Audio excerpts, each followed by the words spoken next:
días a todos. Muchas gracias sobre todo por la atención. Tengo 20 minutos, sobre todo tengo 20 minutos para poder transmitiros un mensaje y 4 ideas claras, ¿vale? Aunque hablaré un poquito desde todo el ámbito de la fisioterapia. La primera diapositiva es la que va a establecer el hilo conductor de toda mi charla, ¿vale? En ella os viene el rol del fisioterapeuta, ¿no? Sobre todo lo he establecido en 3 P's, porque así se queda mucho mejor. Las 3 P's serían prevenir, preservar y paliar, sobre todo, los síntomas, ¿vale? Pero quiero que os fijéis y vamos a hacer un pequeño ejercicio de visualización, ¿vale? Quiero que os fijéis en la barca que está justo debajo, ¿de acuerdo? Esa barca tiene una estructura de madera, cada uno, vais a imaginaros una barca, cada uno como quiera. Esa estructura es una estructura rígida y fuerte porque tiene que ir por el río, pero porque como tiene que ir por el río, también es ligera para poder flotar, ¿sí? Ahí veis que hay 2 remos. El primer remo le podéis ver perfectamente, ¿vale? Está dentro del agua, pero es el remo que vosotros vais a manejar, ¿vale? Es la parte que vosotros podéis controlar. El otro remo le estáis viendo un poquito, pero ese remo no lo tenemos nosotros y tampoco, simplemente podemos vislumbrarlo a través de cómo va a ir fluyendo la barca, pero va a estar ahí todo el tiempo, ¿de acuerdo? Sobre todo quiero que os imaginéis esta barca como si fuera yendo siempre hacia adelante, ¿vale? Siempre hacia adelante, hacia el río, y va a haber distintas etapas y distintos momentos en los cuales vamos a tener que seguir mirando hacia dónde va el otro remo, pero tenemos que remar con el otro, con el que tenemos, con la parte voluntaria, ¿de acuerdo? Me voy a ir a la definición de fisioterapia, sobre todo para nosotros desde la OMS nos vamos a quedar con 2 palabras. La fisioterapia es el arte y es la ciencia, ¿de acuerdo? Va a haber una parte en la que os voy a fundamentar el trabajo del fisioterapeuta, pero sobre todo también quiero que os quedéis con la palabra del arte, ¿de acuerdo? Cuando vayamos a trabajar en un proceso oncológico, como han hablado mis compañeros de la prevención, cuando vamos a trabajar también la parte después del diagnóstico, tenemos que saber que no todas las personas que están atravesando por este momento, aunque tengan el mismo diagnóstico, cada uno va a tener una situación distinta. Y nosotros tenemos las herramientas para poder valorar y para poder prever lo que va a pasar en cada parte. Bueno, quedaros con la parte, han explicado sobre todo mi compañero, el doctor Santos, lo que era el cáncer, ¿no? Esa diseminación incontrolada de las células. Pero yo quiero que os quedéis con la palabra proceso, ¿vale? Es un proceso, y es un proceso en el que están implicados muchos factores. Una esfera del paciente que es una esfera biopsicosocial. Entonces, ¿dónde nos podemos enmarcar? ¿Vale? ¿Dónde podemos enmarcar de forma conceptual nuestro trabajo? Tenemos una herramienta, que es la Clasificación Internacional del Funcionamiento de la Discapacidad y de la Salud, ¿de acuerdo? En la que, más allá de decir que la salud es lo contrario a la enfermedad y la enfermedad lo contrario a la salud, en esta herramienta no vamos a estratificar ni vamos a hablar de patologías ni vamos en ningún momento a clasificar a las personas. Al revés, vamos a intentar darle un abordaje más positivo, porque cuando escuchamos la palabra cáncer, las palabras no tienen poder, las palabras tienen el poder que nosotros queramos dar a esas palabras. Pero cuando hablamos de la palabra cáncer, siempre la sensación es negativa, es algo que me tengo que enfrentar, es una batalla, es una lucha. Pero yo quiero dar la vuelta y dar la parte positiva, que la parte positiva viene de saber que todas las personas tenemos una capacidad funcional que es potenciable, que debemos potenciar, que debemos de cuidar, que debemos de prevenir, que debemos también de preservar, de mantener, pero que también cuando inevitablemente, por factores, llega esta enfermedad, habría que paliar la sintomatología. ¿Vale? Esta herramienta es una herramienta tanto de educación como de política social, como también es una herramienta de valoración, una herramienta de trabajo. De tal forma que cuando nosotros vamos a trabajar con las personas, y no diré pacientes, diré personas, vamos a trabajar con las personas estableciendo objetivos que sean lo más objetivo posible, ¿vale? Sin embargo, es complicado porque, como os he dicho, cada persona tiene una situación. Y esa situación la tenemos que conocer desde las 3 esferas, ¿vale? Entonces, la persona, si os imagináis la barca que os he dicho antes, vamos a imaginar que la barca, la parte de la estructura y la parte de la función de la barca sería de lo que está compuesta esa barca, ¿no? La función sería que tiene que flotar, que tiene que navegar por el río, ¿de acuerdo? Sin embargo, os he dicho que había un remo, que era la parte voluntaria, ¿vale? Pero hay otro remo que son las circunstancias, que va a ir en función del ambiente, que va a ir en función del apoyo, que va a ir en función de unos factores que se llaman factores contextuales, ¿vale? Que pueden ser tanto ambientales como personales. Por lo tanto, nuestra parte, nuestro papel, será intentar que durante todo ese proceso, aunque haya ratos en los cuales puede aparecer un agujero en esa barca, en los cuales el ritmo sea más lento o más rápido, nosotros podamos dar apoyo y soporte en todo ese proceso. ¿De acuerdo? Por ejemplo, una actividad funcional para una persona que esté padeciendo un problema oncológico puede ser simplemente el objetivo funcional de subir y bajar escaleras, que pensamos, hay cosas, ¿cómo establezco un objetivo funcional? ¿Cómo lo hago? Bueno, pues, por ejemplo, yo diría, para subir y bajar escaleras, como fisioterapeuta, tengo que potenciar la musculatura. Vamos a ver el vídeo para que lo veáis.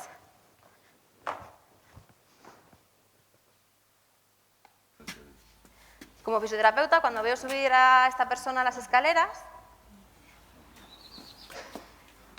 tengo que potenciar sobre todo la musculatura inferior, tengo que darle un poco más de seguridad, pero, si os fijáis, hay otra persona a su lado. Ahí está bajando las escaleras. Esta persona no la estamos escuchando, pero le está hablando, ¿de acuerdo? Nosotros vamos a ver una media de 1 hora al día a la semana, como mucho 5 días a la semana, a esta persona. Sin embargo, el resto de las 23 horas, quien está con esa persona es el cuidador principal, ¿vale? Por lo tanto, una parte muy importante es la educación y las estrategias que podamos aportar para evitar esa sobrecarga. Porque, como decía también mi compañera Elisa, desde la parte de la psicología, es muy importante que vengan acompañados y sobre todo que sepamos la situación personal de cada persona en esa esfera biopsicosocial. Entonces, más allá de mejorar la capacidad potencial funcional que tenga nuestro paciente, nuestra persona que estamos tratando, establecer objetivos que tengan que ver con su actividad del día a día, ¿vale? Porque al final va a ser la percepción de soy capaz, para entrar en mi casa, de subir las 5 escaleras o no. Por lo tanto, para hallar el equilibrio entre la función y todos los objetivos que podemos llevar a cabo desde la fisioterapia, para poder tener ese objetivo claro, tenemos que hablar de una parte muy importante, que es la preservación y el mantenimiento de esas capacidades, pero también, por otra parte, tenemos que hablar de prevenir y mejorar las secuelas que se puedan derivar de todo este proceso. Entonces, para resumir, el abordaje que se pretende llevar desde la fisioterapia es un abordaje integral. Como os he dicho, un abordaje integral, donde veamos a la persona en su globalidad. Además, quiero incidir en el equipo multidisciplinar, ¿de acuerdo? En un equipo multidisciplinar va a haber una persona que coordine, que normalmente esa persona es el oncólogo, el médico oncólogo, que coordine todos los tratamientos que va a recibir esa persona, ¿de acuerdo? Tanto tratamientos médicos como farmacológicos, como también todos los tratamientos especialistas que pueden ir, por ejemplo, de psicología, de fisioterapia, de nutrición, ¿vale? En ese equipo es muy importante la comunicación, de tal forma que no importa tanto cómo vayan, en qué caminos, sino que el camino sea el correcto y que el objetivo sea el común, ¿vale? Al final, lo que va a importar es las actividades en lo que enfoquemos, el objetivo al que enfoquemos, que sean actividades del día a día, porque al final las personas no van a entender, fuera del contexto sanitario, no van a entender de grados, de cantidad de ejercicio, no van a entender de la parte técnica, sino que al final con lo que se van a quedar es con la parte más funcional. ¿Soy capaz o no soy capaz de subir esas escaleras? ¿Vale? Hablando del equipo multidisciplinar, aquí somos una pequeña representación de toda esta parte multidisciplinar, pero también deberíamos incluir a otro tipo de profesionales. Cuando se habla de actividades del día a día, es necesario realmente hacer un análisis de la realidad diaria de esas personas, ¿sí? Un análisis para lo contrario a lo que queremos, para saber la dependencia que tienen en su día a día.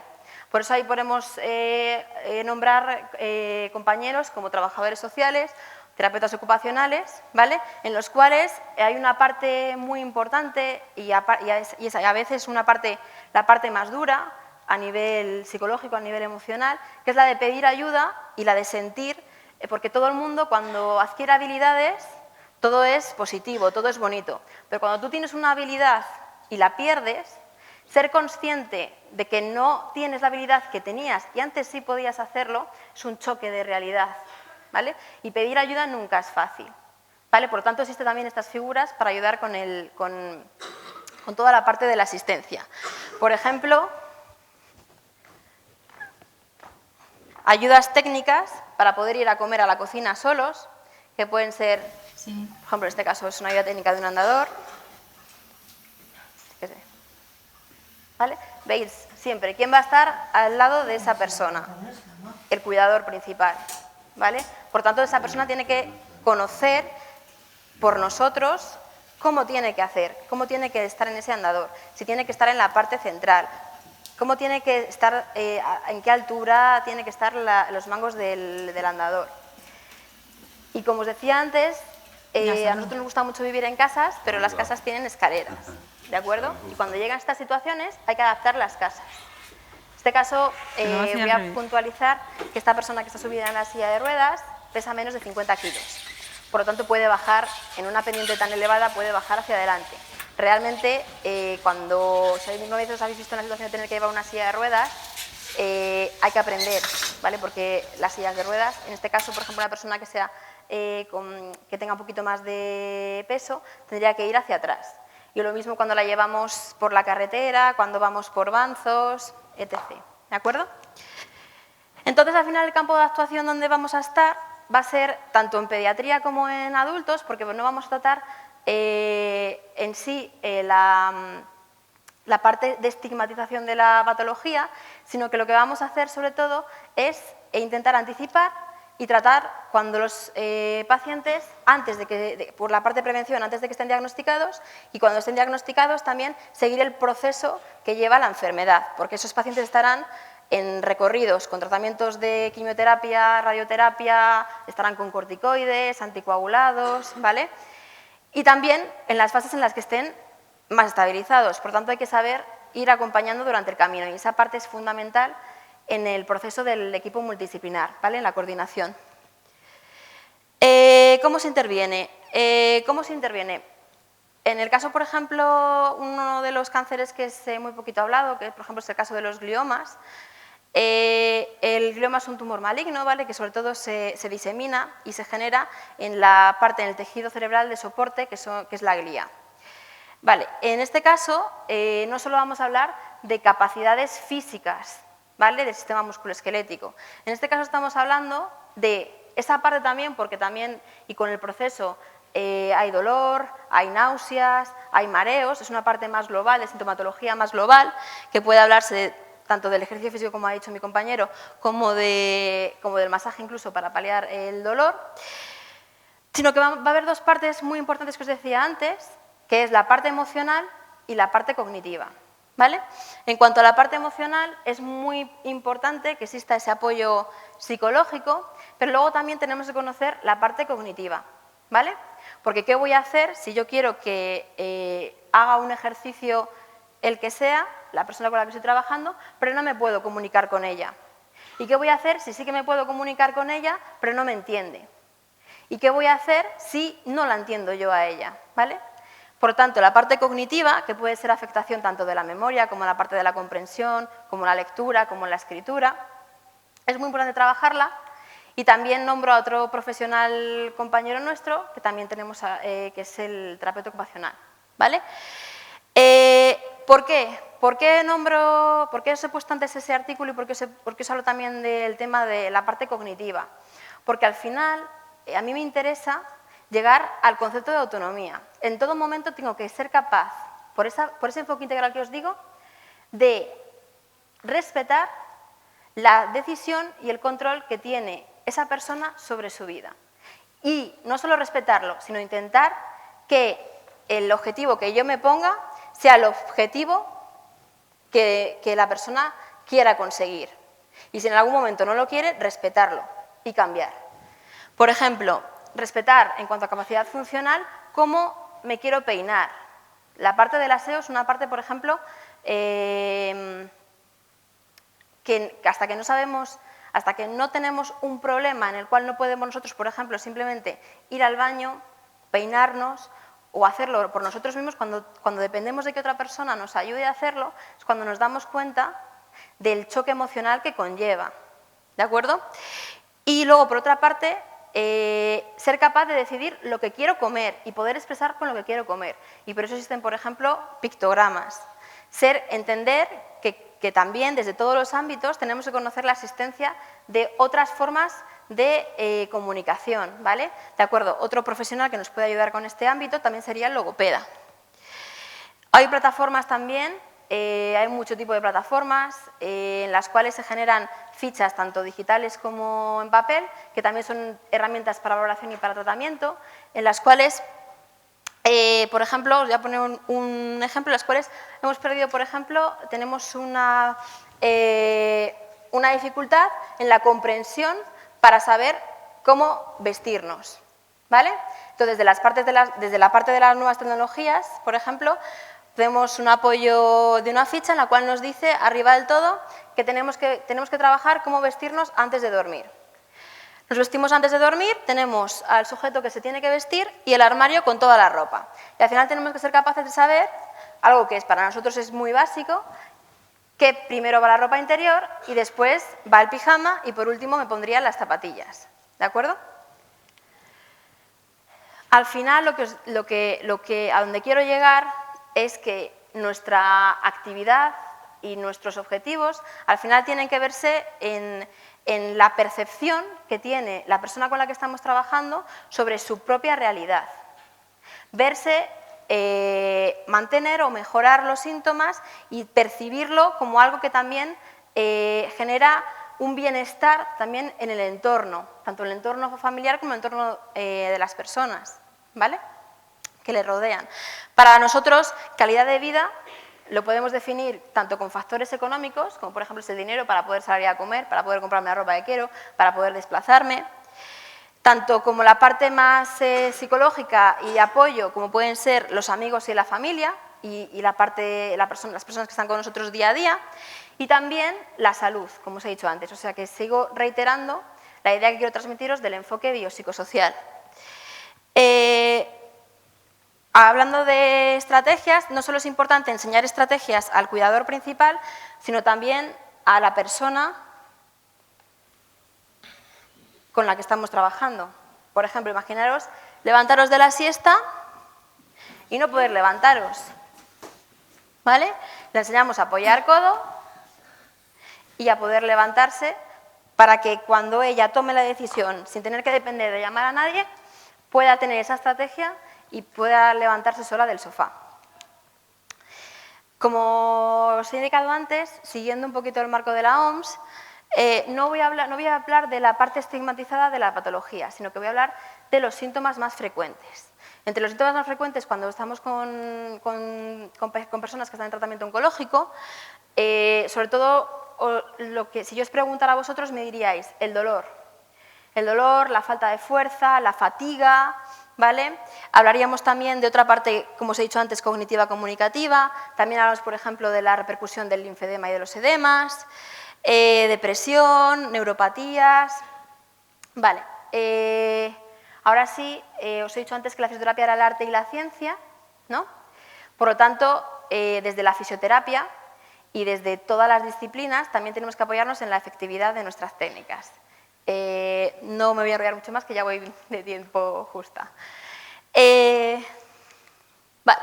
Implementando la presentación que ha hecho mi compañero Alejandro, es cierto, por ejemplo, uno de los retos más importantes que nos enfrentamos es luchar contra la aparición de la fatiga, que es ese cansancio físico, emocional, constante, que a veces es una barrera que nos impide realizar no solo actividad física, sino también otro tipo de ejercicios, incluso levantarse de la cama, ¿vale? Puede ser hasta un esfuerzo de luchar cada día a día. Es cierto que el ejercicio físico supervisado es muy importante porque puede mejorar esos niveles de fatiga que perciben los pacientes.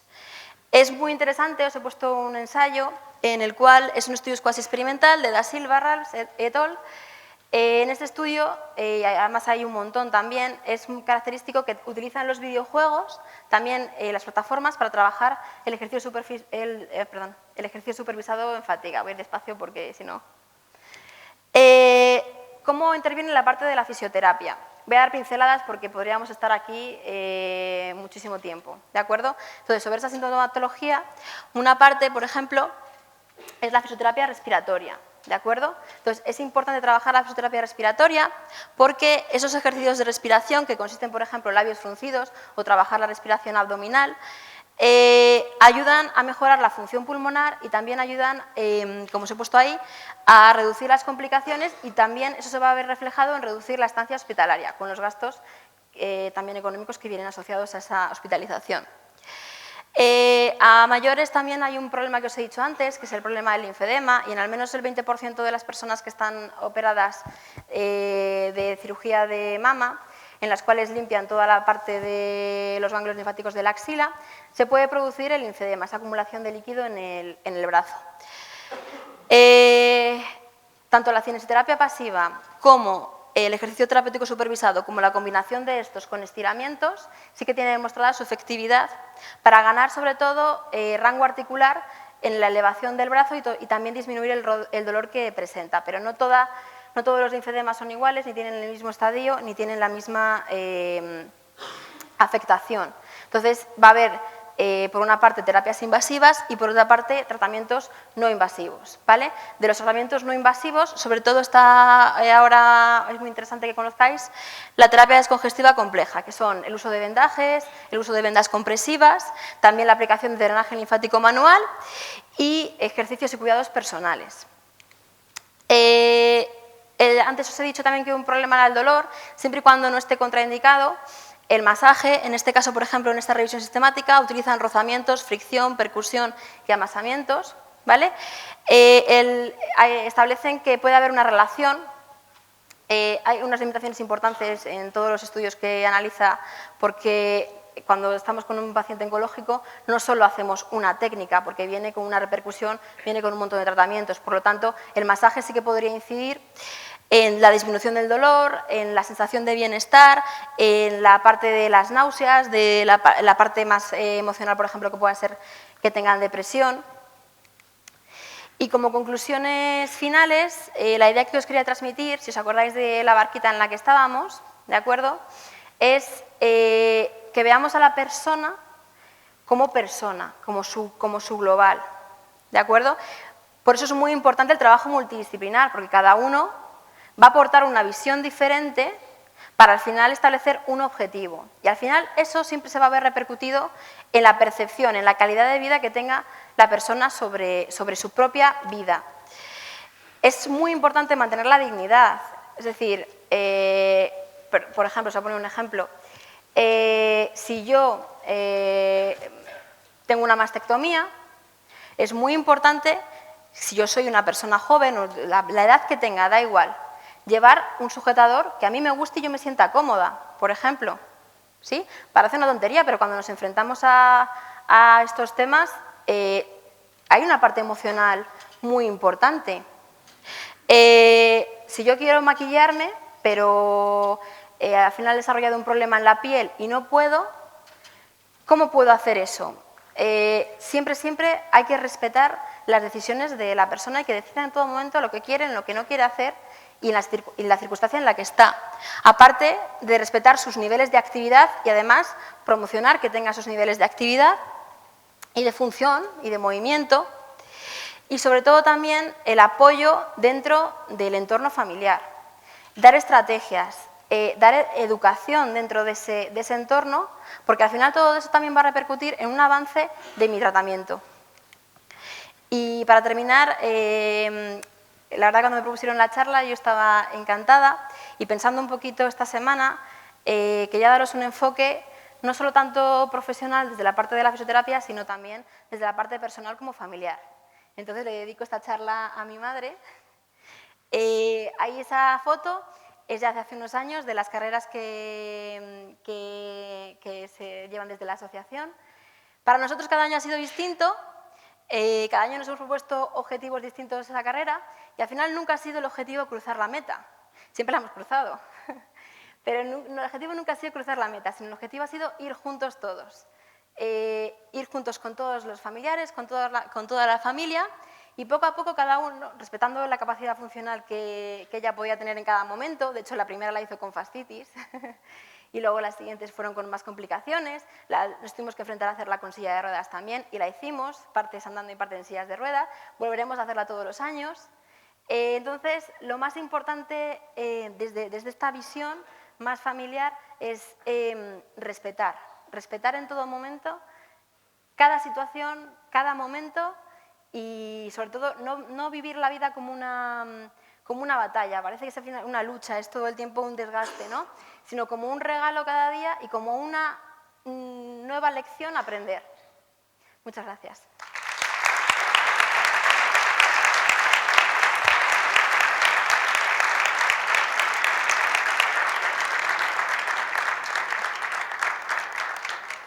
Muchas gracias, Bea. Insisto, ¿alguien quiere hacer alguna pregunta a Beatriz? Muchas gracias. Buenos días.